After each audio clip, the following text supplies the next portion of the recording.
Yeah. Cool. And yeah, so maybe Chakra, if you want to kick it off. Sure. So welcome everybody from different corners of the world. This is another meetup from Cloud Native at Scale. In today's meetup, we are joined by Tracy and then Steve from Deploy Hub. They'll be talking to us about scaling microservices with confidence.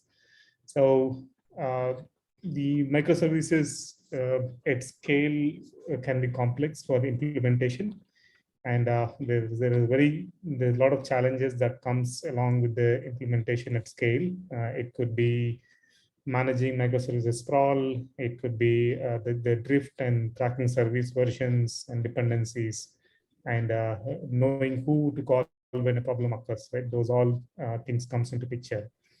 So Tracy and Steve are here to help us with addressing these common complexities, and they will be sharing their experiences in the implementation. So without further ado, Tracy, please take it away.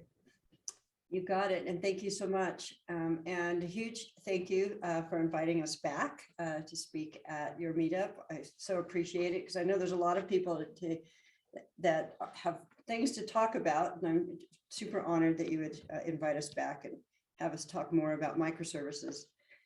So yeah, we're going to talk about the problems people are having just in general with scaling microservices. I hear a lot of people tell me sometimes they feel like they're flying blind with microservices, and there's reasons for it, but there doesn't have to be. And we're going to cover that, those topics today.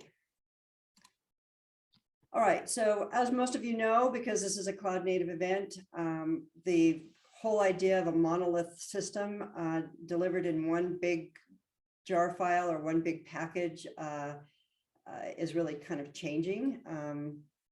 Even at the level of managing SBOMs, and SBOMs is sort of forefront in our minds right now. We were just invited to go to the OpenSSF was invited to Washington to talk about the problems with security. And you would think that security would get easier with microservices, but actually gets more complicated. So we have systems in place right now to keep us facing north. Our North Star has always been things like an application version. And everything we do when we do a build builds up to that application version, even a release number, the SBOM, the difference reports, all of those kinds of pieces we have always relied on to make sure we know what the differences are between two application versions. And we've never had to worry about who owns an application version. We generally know the application team, and there's always somebody on that team who's sort of their go-to person if there's things fail, and they have a relationship with the support desk. They always know to call that person. All of that stuff starts to dissolve in a monolith world, in a microservices world, because these are independently deployed functions that are pushed across the pipeline all day long. When I was at SwampUp, I challenged the recent or the older DORA metrics. One of them being the frequency of deployments, being a determination of how well you're doing in your pipeline. You could be doing really, really poorly in your pipeline and be deploying microservices all day. So we have to start rethinking about how we measure success and how we start managing DevOps in a microservices world. So I am Tracy Ragan. I am the CEO and co-founder of Deploy Hub. I'm also the community director for Artillios. I was listed as one of the top DevOps visionaries by TechBeacon. I am on the open source board. I was also a founding member of the Eclipse Foundation and a founding member of the Continuous Delivery Foundation. I work closely with the DevOps Institute. I am helping them with building out a DevOps community, which I'll pitch at the end as a tip. And I've been doing this for quite some time. And if you'd like to reach out to me, message me on LinkedIn. And if you want to chat, I'm always happy to send off my calendar and schedule some time. Steve Taylor is my partner. He is our CTO and co-founder. He is a specialist, really a specialist in cloud and application architectures. He knows Kubernetes quite well, and he is pretty focused on supply chain right now. He is the architect of the open source project Artillios. He's also on the board of the TOC for the CD Foundation. He's a Persia contributor. If you haven't heard about Persia, it is a build network, a consensus build network, which allows you to really shut down some of the holes in your build process. And like myself, he has over 20 years of DevOps experience, and you can reach out to him in the same way. So you can find either Steve or I on LinkedIn, and to know it's us, it's going to have the -OMS to it. So as I said, we have folks who tell us often that they feel like they are flying blind when it comes to managing lots of microservices. Now, if you're a team and you have probably under a dozen and you have one application you're supporting, you're probably doing okay. But when you begin to scale microservices, that's when we hear folks talk about losing confidence and feeling like they're flying blind. And if you just think about the loss of the application version and what that actually means, we can think about how developers and DevOps teams kind of struggle to keep track of what they are doing. And when I say developers, I mean application level developers. They're expected to be able to manage the kind of their microservice supply chain and know what they're using. They're also expected to know what versions of a service they're using, in the same way as if somebody asked them what version of a particular library did you link into your binary, they would be able to tell somebody that. Understanding transitive artifacts is becoming more and more of a discussion, and knowing what you're consuming has always been important, but in our existing world, where we do know now that we have there's holes in open source software, it kind of becomes more important. And also, from a developer's perspective, if you're creating APIs, now some developers tell me they don't care who's using their product that they're delivering, but other developers do want to know who's consuming their product. They're not just throwing it out there and hoping somebody's consuming it. They want to have more control over who's consuming it, and they also want to know what versions are running where and who's consuming which versions. Support teams, they tell us they really struggle to know who owns a service. Who do you call if an application's broken and the application team says, I didn't make a release? Who do you call then? How do you know it was a particular service? Oftentimes we run to observability tooling to try to figure out what was the last thing that was released, and then try to track down who owns it. So how do you notify an owner that if you're a support team that there's a ticket, there's now a ticket on your service? And if you're a support person, how do you know it was that service that created the problem? And if you know if a problem is running one place in one namespace or one cluster, how do you know it's running in other places and what version it is? Because it's that version that's having a problem. These are the little details that we have to track. And that's why microservices become really difficult. And probably one of the most important things is what's the blast radius? If there is a problem and we don't know who's impacted, then we're going to probably get a lot of tickets. Application teams probably have the most challenge in terms of really delivering the work products of a build that they used to in a monolith world compared to microservices. SBOMs are harder to generate. When you do a build in a microservice world, I don't have to tell you, you create a container for your service, and that's where you would generate your SBOM, but that doesn't give you an SBOM at the application level. Application teams, they don't know if their application changes and what version it is being used, because that's being done in a very dynamic way. It's not statically linked, it's dynamically linked at runtime with APIs. So generating a difference report can be super hard. Or even list of obligations and the provenance of the microservice, the ownership again, and any known vulnerabilities that might be in what they're consuming. And these are answers that they have to provide for their software. One of the complexity culprits, I'll call it, is sprawl and drift.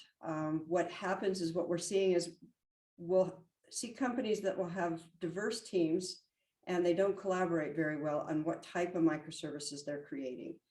Now, organizations who have spent some time to define a domain structure around their features can then define teams that are feature teams.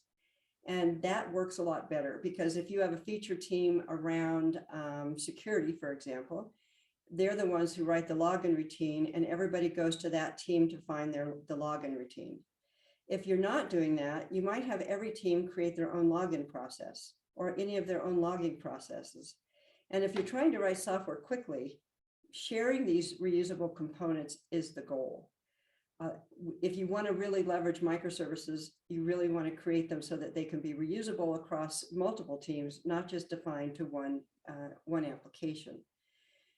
So that creates sprawl. If you're not organizing your microservices carefully, you can create sprawl. And then you can have drift. So you might know the microservice that you're using, but you don't know what version it is, and you're having trouble between two clusters or two different namespaces, and you don't understand why they're different. And they're probably different because one has a different version. So how do we start tracking the versions and thinking about our new problem in a sense of creating almost a map and a snapshot of how these clusters change on a daily basis, and be able to proactively predict where that blast rate is going to be. So understanding and knowing the impact of a release becomes more critical in a microservices architecture, particularly if you're trying to leverage it and really share microservices across teams. Tip number one, if you haven't listened to Tyler Jewell and read some of his blogs, I highly recommend it. He does one every year. Look up Tyler Jewell, Dell Capital, the developer-led landscape, and you'll be able to see the previous years that he's done. In the beginning of this year, he talked about this exact problem. And he talked about in the sense of software systems being so complex that it's too difficult for a human to reason about the system. Now, we would think that about the build, but we always had one person, for the most part, one build meister that sat out there and really understood how to pull the application together. And you could ask them pretty detailed questions about how things were put together and they understood it. But in a microservices world, we don't have that. And he claims that even in smaller projects with 20 dependencies, they could have a broader committer graph of 10K engineers. So he talks about the use of a service governance catalog, and using that catalog to store metadata about how the software was created and the stakeholders and the insights for the system. So he's talking about visibility, and this is not observability. Observability is something that you do post deploy and you're watching what's occurring, as opposed to visibility before you ever push something out. Proactive data that we can be acting on. So for example, how can you easily see who's using your microservices before you ever push it out? That's your blast radius. How do you package your logical application and track versions as they change? Think, how do you have an application level SBOM? How do you track the changes in your logical application version? How do you show the difference? How do you know what's changed, even if you didn't make the change? And how do you start registering your service with your ownership information so people know it's there so that they can use it? So we have different people having to get this level of information, this DevOps intelligence. A lot of it's left underneath the covers of our pipelines. And instead of aggregating that information or sucking that information up to a governance catalog, we leave it out there and it's not usable then. Most of us have this information. It's hard to track it because we don't have a way to do so. Tracy, one and so that's why we're going to talk about Artillios today, and that's what the demo is. So Artillios, now you understand why we have aliens next to our picture. Oh, yes. What was the question? One question from the audience. So is there a on the standard that defines what is contained in an SBOM? I think, can you hear me? We can hear you, but you can't hear them. Huh, I wonder why I can't hear them. Yes, I can hear you, Tracy. That's frustrating. Hang on a second. Let me see what's happening. What's the question? And she's in the next office. I could yell over to her. Yeah, so the question is there a you. standard that defines what is contained in a SBOM? Like, hello. Can you hear me now? You can hear me, but I can't hear you. You just can't hear us. Dang, what happened to my headphones? Don't you guys love technology when it doesn't work? Okay, somebody say something.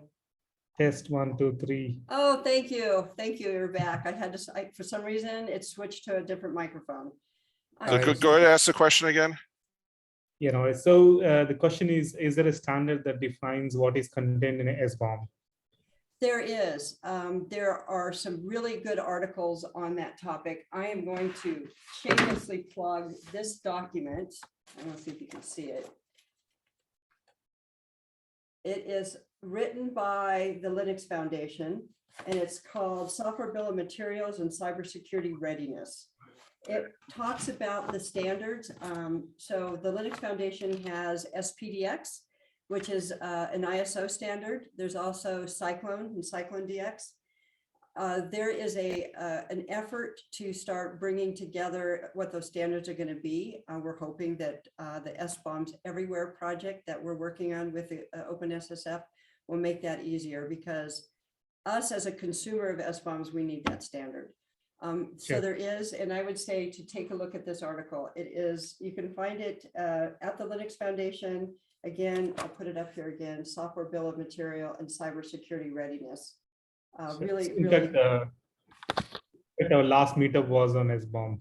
I think if someone is interested, they can watch the previous video of Cloud Native at Scale that covers in detail about SBOM. And Steve, what'd you put in your, Steve just wrote an article on SBOMs.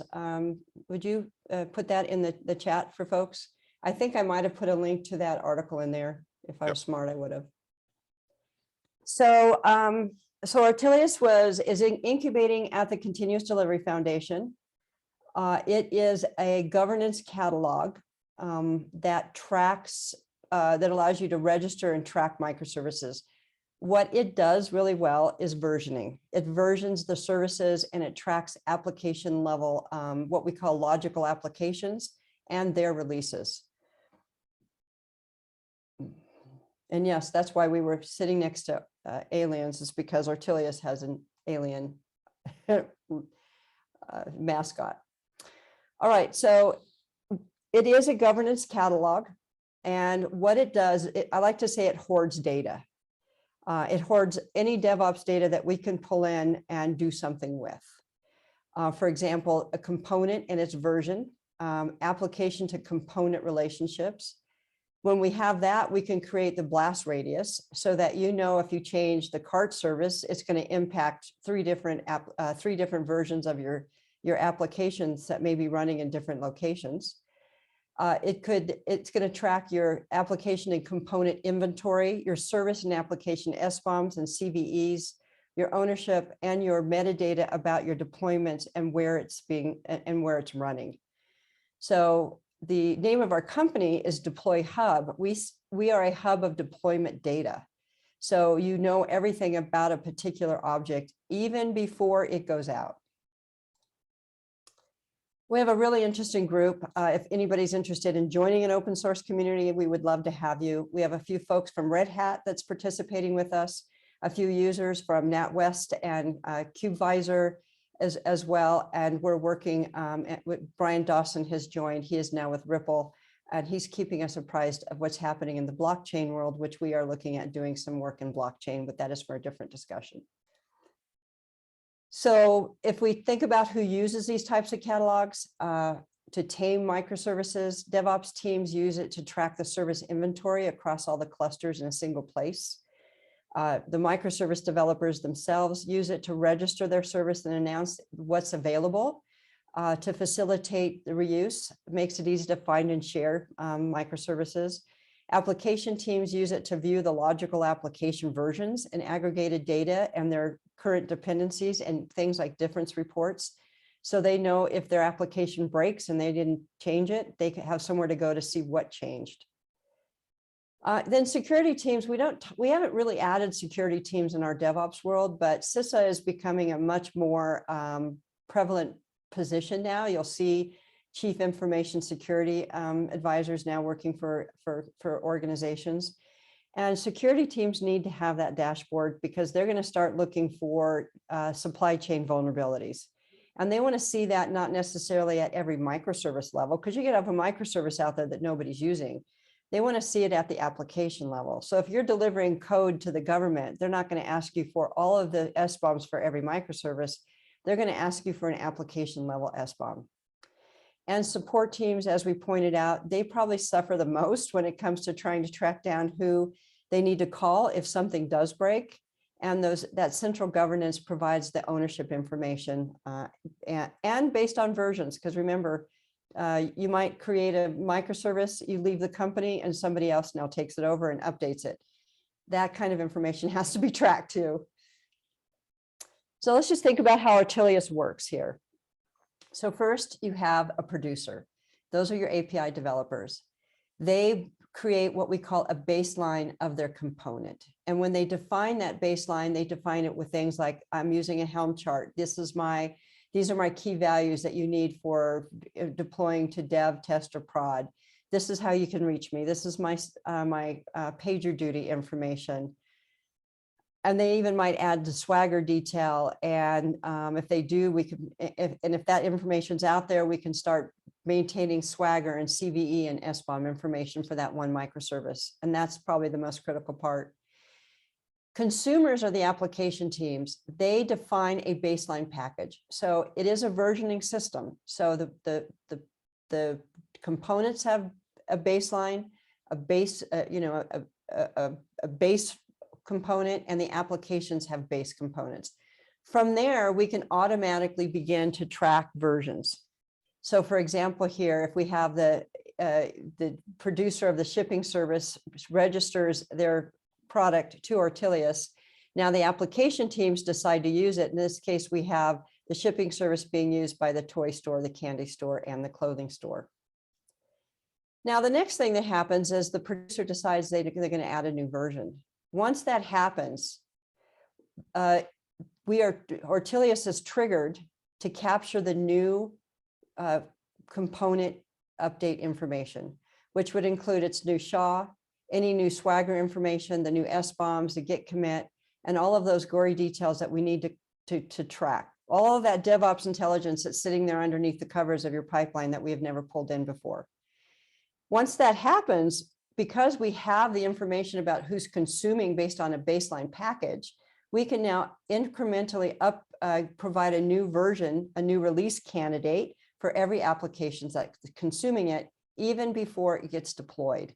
So if we think about what we used to do in a monolithic build, we would, let's say a library got updated. We were notified the library was updated. We ran a new build. We consumed that new library. We knew that new library was now in our build, and we pushed it out.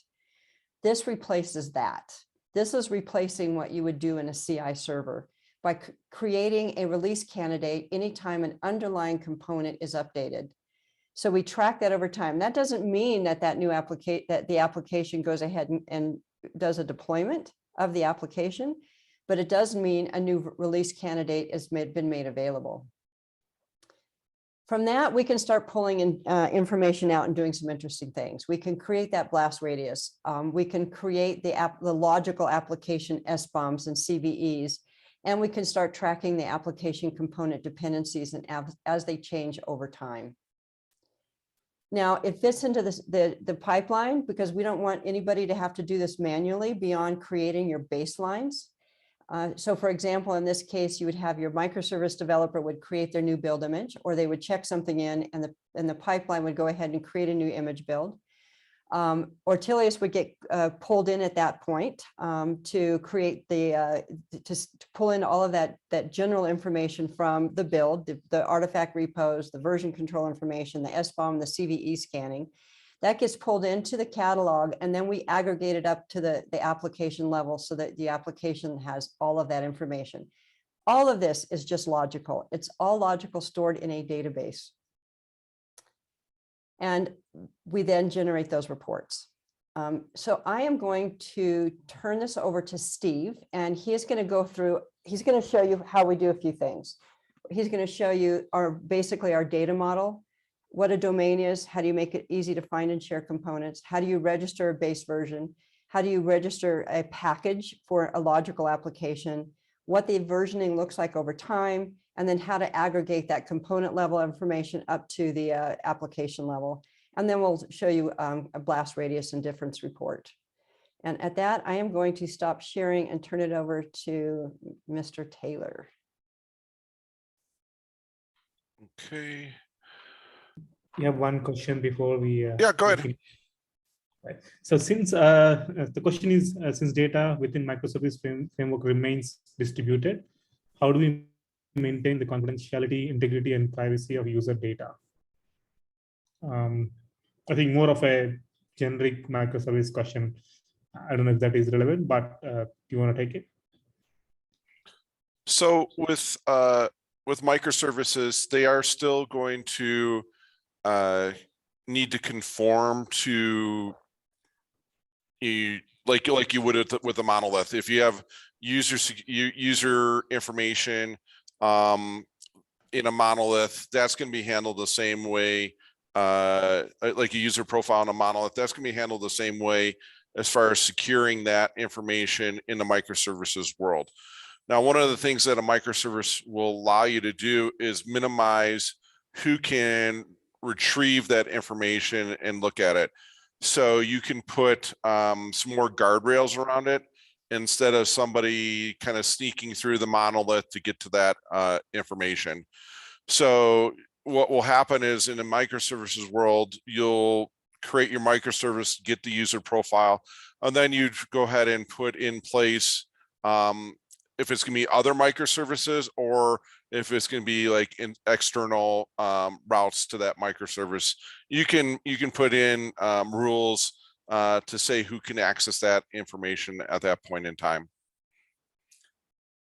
Now, one of the things from a development perspective, we can, in the microservices world, we can set up what we call domains to help manage those microservices to allow that to happen. We're seeing Deploy Hub today, and I'm only going to show you the Artillios open source pieces.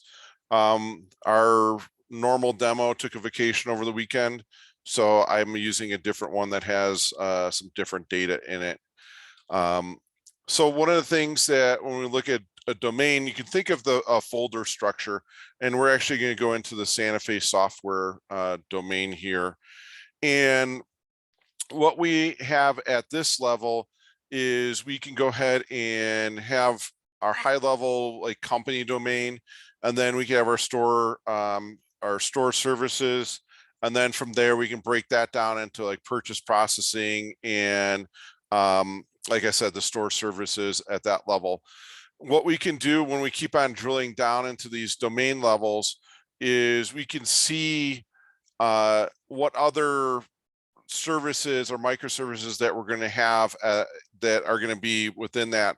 So one of the things like from a microservice design perspective is we want to think about the functionality of those services and group those services together in a similar domain. So everything that has to do with your shopping cart is going to be handled in the cart service domain. Everything that has to do with recommendations, we're going to group together in the recommendation service domain. Now, what this allows us to do is we can actually put security around those domains to say, if we have like a user profile domain or a user domain, we can give developers read-only access to that information, to those services from a kind of like an architecture point of view, and then only a certain only folks on that the user profile team can actually do the updates and manage the releases for that. So when we talk about services, we're going to have producers and we're going to have consumers, and we can put the restriction around who can be on the team to do the updates, and then also which teams can consume that. One of the things that this does at a high level is it reduces that drift at the coding level, where we would actually have the same routines, same services being generated by multiple teams instead of being reusing an existing one. We actually had a customer that created 4 different versions of the single sign-on. And they had to actually figure out that because you can only have one single sign-on, that they had to go through and waste a bunch of development time to go ahead and throw away several versions of it and then rewrite to adopt the standard one. So one of the things that this allows us to do is when we look at an application point of view, we'll actually go into our base application here. And when we look at the components that we're going to be packaging together, let me try this version. Steve, if I may interrupt. So when we define the base components here, right, does it help with kind of, I know this is slightly different, but does it help with the domain expertise in terms of like the reason I'm asking this is sometimes we end up in nano services compared to microservices. So because it is not, the boundaries are not clearly understood. So does the tool help with those things, or is it mostly like you assume that whoever is using this tool, they already know how to define the microservice boundaries and all? One of the things from when you start looking at the process, if you have services out there and that you don't really understand what they're doing, somebody's going to have to actually do some research and help get those services into the right domain. Most companies, when they start implementing a domain-driven design model, most of the times it's pretty flat. And the reason being is because of the way Git repos are. Git repos, you have an organization, then you have the repo name. And that's they only have like 2 levels to play with, where when we look at domain-driven design, we actually want to go down multiple levels at that point. So there will be need some research to figure out which is the best domain for those services.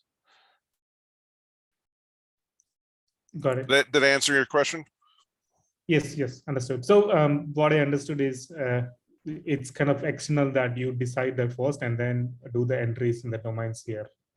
Yeah, and you can do it. Most companies will start out just flat, and then they'll go through the reorganization process. And I'll show you how that's done here in a second. So in this case, if we want to bring in to our application a new version of the cart service, we just going to drag and drop that. This also, these relationships can be driven by your CI/CD pipeline.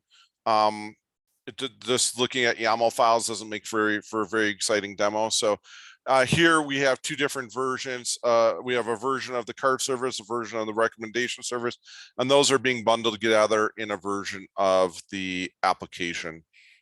So the reason why we do this is every time you do a build of a service, those services are going to have their own pipelines, and they're going to be moving through at different speeds. And every time let's say we build a new version of the cart service, that has the potential for us to have a new version of our logical application that could go to production. So in our CI/CD process, we're going to keep track of everything that's being generated. And anytime you generate a new service, we're going to generate a new version of the application. And like Tracy is saying, we have to start somewhere. So we'll start with our base version. That gets defined, and once the base version is defined, we can then self-maintain and start creating additional versions going forward. In this case, in this demo data, I only have the 2 versions, the base version and the 1291 version at that point. Now, if we were to come along and create a new version of our cart service, we'd actually get a new version of our 4th of July sale here at that point. So if we go look at our components, we can see that we have our base component. That's our starting point for that. And the CI/CD process has just generated 1 new version of the component there. And same for the recommendation service. So now if you think about as we go through during the day, and we're building recommendation service maybe 10 times during the day, we're going to have 10 versions here, and we're going to have 10 new versions of the application. Now, like I said, not all those are going to make it to a certain point in your, they all may not make it to QA, for example. They may just go to some automated testing, and the testing fails, you found a bug, and you have to go back and fix the bug and go through the process again, because everything's kind of immutable. You don't necessarily go back into, the container, go update some, fix the code there, and you're off and running. Everything's driven by your Git flow process at that level. If we go into our recommendation service, and we can gather some additional information about that. And a lot of this comes from the pipeline process. So like I said, we start with a baseline, and then from there, we'll keep gathering the information. In this case, we have like who's the owner, how to get in touch with them, other information, the domain, where does this service reside. Now I can just go ahead into edit mode, and we can go ahead and change this domain to another one. That's why it's easy. It's just a drop down where we can go ahead and move things around. And then you have to have security, obviously, to move from one domain to another domain at that level. Here's a version of our service. Just some other information. It's going over to Kubernetes. We're using a Helm chart versus, you could use like a Helm chart or Argo. It doesn't really matter to us at that level. In this case, because I basically have not run this from a CI process, I'm missing some of the container registries, just this data that we have in this demo. Normally this would all be filled out with all the gory details about what was generated from the CI level. Other things that we're able to grab is the README from the repo about this service, the Swagger information, and then we get into, oops, get rid of that. We get into the SBOMs. What is this this actual service consuming? Because one of the things that we're recognizing is a microservice still has dependencies, especially if it's like in a Docker container. You're going to have OS level dependencies. You're going to have like if it's a Spring Boot, you have a dependency on the JDK. You're going to have dependencies on Spring Boot itself. So in this case, we can see that we brought in the 0.1 snapshot of the Spring Boot demo. All that information is something that is really important from a microservice perspective, but then we have to look at how are these packages being affected by CVEs. So in this case, we found that the Jackson data bind is our biggest culprit. We may not even know that we're using it, but it has tons of vulnerabilities in it. So one of the things we need to look at is, are any of these fixable? Do we need to iterate the version of the Jackson data bind to a newer version to get rid of some of these CVEs? And we can just link out to what the CVE is about, where is it coming from, who found it, if there's any fixes out there at that level. So that's some information that we can grab at that point. And let me see if I can get back. Yep. Sorry again. So these CV data, SBOM details, are they coming directly from the repository, source code repository, or is it looking into the container? Like how is it? Yeah. So what happens is the SBOM is like somebody had a question earlier about the SPDX versus Cyclone and some of the standard SBOM tools formats. One of the things we do in the pipeline is to generate the SBOM. Now we are not, Deploy Hub and Artillios don't generate the SBOM, they're consumers of it. So there's tools out there. There's a set of tools from like Cyclone DX. There's like a Maven plugin. There's one for Python, one for Rust. Also, there's a other tools like Sift from Encore that will look at a container and give us the SBOM data. Once we have the SBOM data, we can then correlate over to the OSV database and give us a list of the vulnerabilities. So OSV is run by the Open Source Security Foundation, and it includes, you know, all the major languages and operating systems to kind of pull everything together. And they look at, I think it's like 6 data sources to do that. It'll look at the Git repos, it'll look like at NIST, MITRE, the Git repos, like I said, and some other data sources to kind of aggregate everything together into one place. And that's where this data comes from at that level. Got it. Thanks. Now, one of the things, you know, it's nice that we have all this information at the component level, but you know, as we think about it, we think of applications at the logical application viewpoint, and we'll see if this data is going to render here. Yes, it does. Good. Wasn't sure if my demo here. We can see that we have our 2 dependencies that we've our recommendation service and our cart service. Now, one of the things that we're going to do, because we're thinking of everything at the application level, applications in the microservice world are all what I consider logical. All the binding happens at runtime. You know, the transactions, you don't link anything at build time in the microservice world. You route transactions from one service to another service, or incoming the ingress into your microservice world. And because of that, everything's logical. So we're going to take our dependencies and we're going to roll up the SBOM, and we're going to roll up the vulnerabilities from all the services that are used to make our application run, and give you the high level viewpoint of what is happening at that level.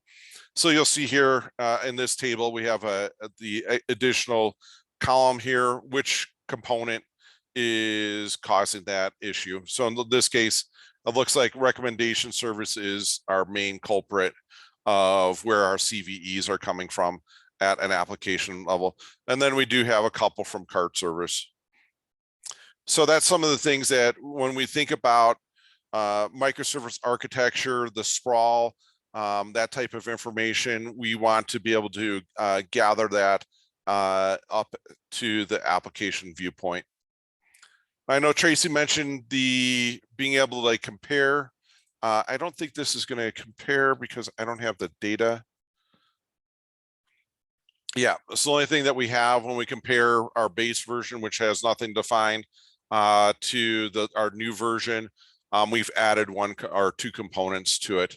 Not very exciting in this demo. Normally we have a nice big long difference report showing everything that's happening, and you could do that comparison not only at the application level, you could do it at the component level, the environment level.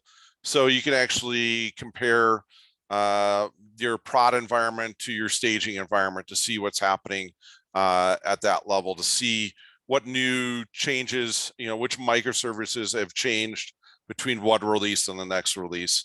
So kind of like that's where I'm going to stop right now and take any questions. Hey, Steve, would you take them to the application level, and you can show a difference report from at the version. So if you go up to, yeah. I just did, and it's No, nothing. No. Just go into that one. Oh, I know what you're talking about.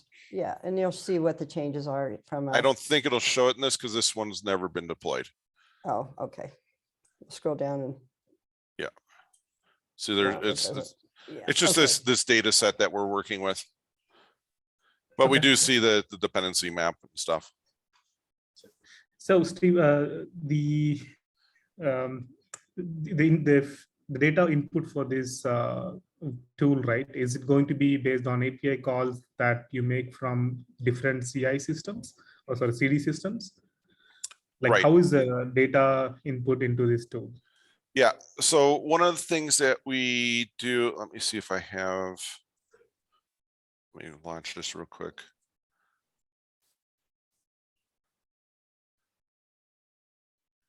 Let me just open up a different project. I think this one will have it. So one of the things that we define is your definition of your service. So there's information that we just need to be told, you know, what is this going to be? This component could be associated to an application or multiple applications. If it's going to be deployed, you know, by Artillios or Deploy Hub, which environment are we going to deploy to? Some basic things about the name of the service. And then we get into one of the things that we do is you have a base name, and then you have a variant, which is usually like you can think of it as a feature branch, and then you have a version. So you can have multiple versions of a feature, and that's where we're kind of deriving that information from. Anything that you see in the curly braces is environment variables or variables that we're getting from the CI process. So in this case, we have a huge set of information that's being derived. Some things that we just need to tell it where, you know, what is my license? Where is it located? What's the README?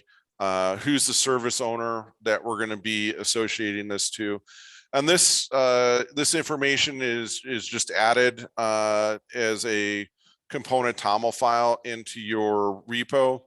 And then depending upon your build system, we have a specific call to go ahead and say, go ahead and update everything that you grab from the build system. We're going to send all that information over to Deploy Hub.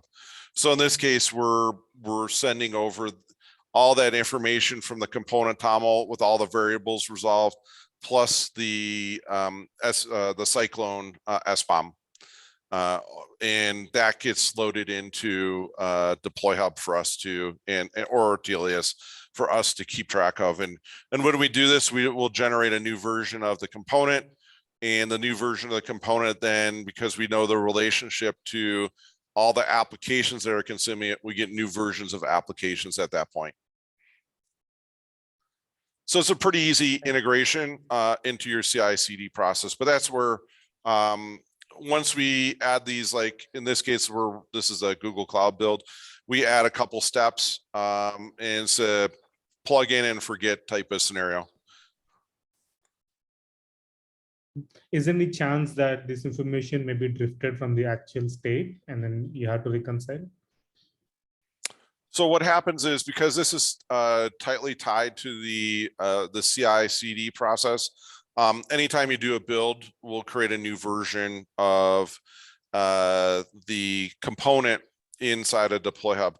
Now, one of the things that we have that we're working on is we've applied for a grant from the Artillios side to persist all of this metadata into a blockchain. So every time you create a new version of your component, that gets added to the blockchain. So it's immutable. And then we have an immutable version of your logical application that also in the blockchain. So that's where we're headed with this, because we want to be able to secure and make sure that we are filling in the gaps as part of that your CI/CD process.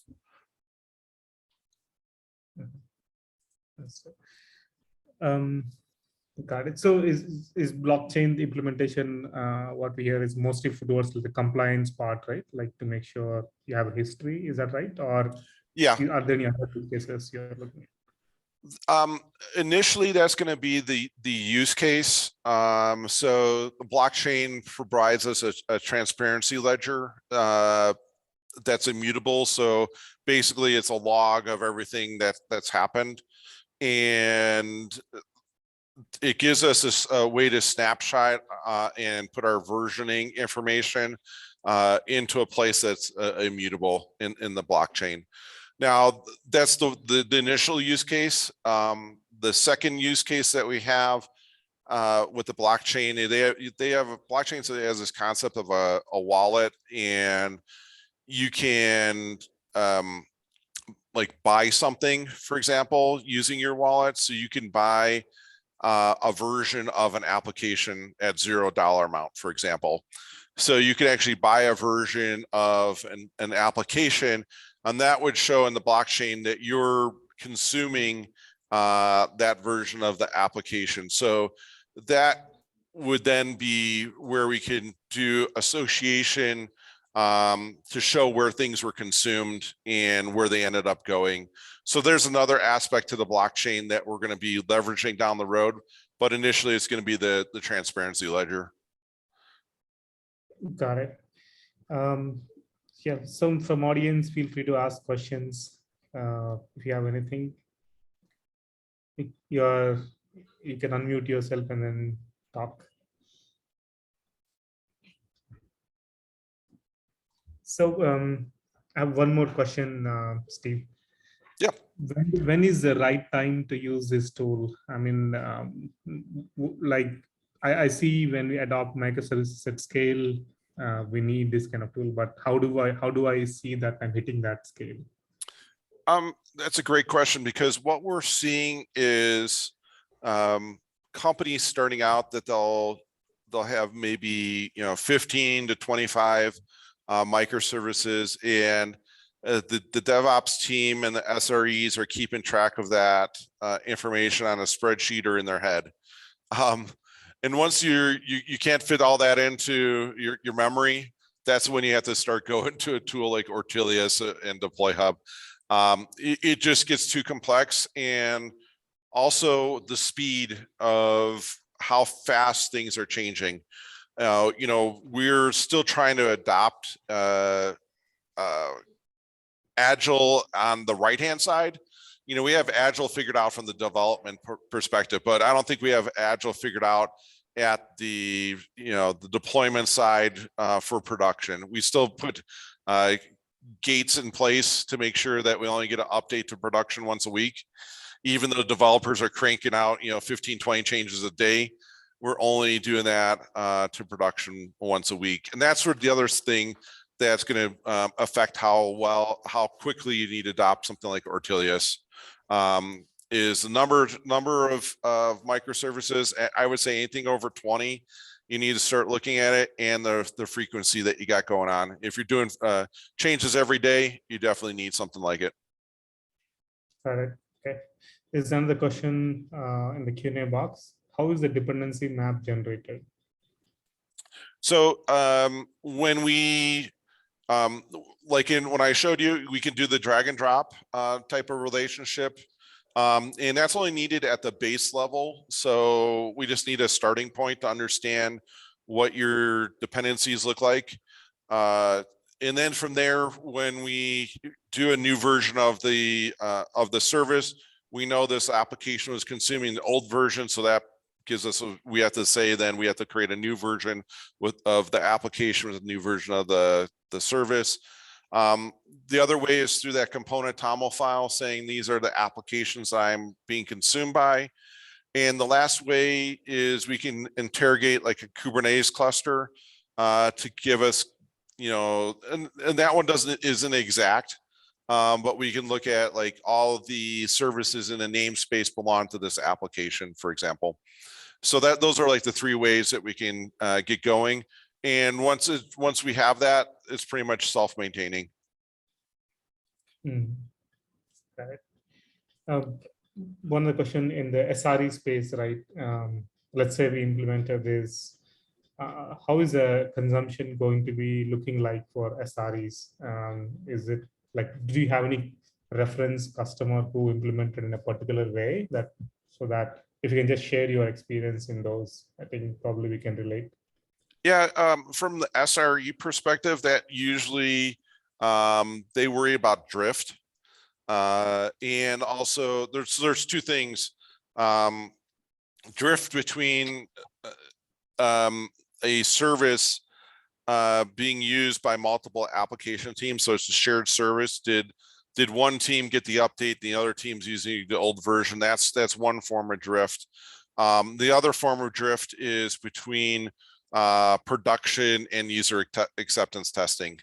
you know, we know that the user acceptance test folks are asking for this feature to be implemented, but everything else that's in like the maintenance stream coming down through, did user acceptance get updated with that maintenance changes? So that's the other level of drift that we have at that from the SRE perspective. And then finally, if something breaks, who to call? You know, from the service catalog perspective, how do I get in touch with somebody if I know their service is going sideways? Got it. Okay. Anything that you can share in terms of the roadmap of Artillios, like what do you plan next? Yep. So a quick roadmap. We're, like I said, the blockchain with the transparency ledger, and then we're doing additional work on the SBOMs and the CVEs at that point. And then also there's something called libyear. I don't know if anybody's familiar with libyear, but basically it's how old a package is that you're using compared to the current release. So we know that we're using this like NPM module. The current one was released, you know, a week ago, and the one we're using is 6 months old. So that's the concept of libyear, to see how old, you know, how far off you are from being current with your packages. So that's another aspect that we're working on at that level. And then finally, we're like 90% done with our GitOps model, tracking GitOps through Argo CD, Helm, cloud events, in an event-driven model. That's actually being head up by Brad McCoy, who's out of our Australian area for Artillios. Got it. Thanks, Steve. We'll wait for a couple more minutes to see if you have any questions.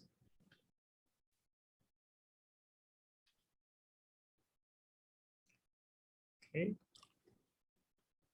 So I want to thank everybody for taking the time to hear our story and learn about Artillios and governance catalogs. It's not something that the DevOps community has really talked about a lot, but it is coming, and SBOMs and CVEs are obviously starting to be more of a conversation, and it's kind of about time. Just one more tip. I don't know if how many of you know this, but the DevOps Institute has started a free online discussion board. You can get to it by that link. Let me quickly add it.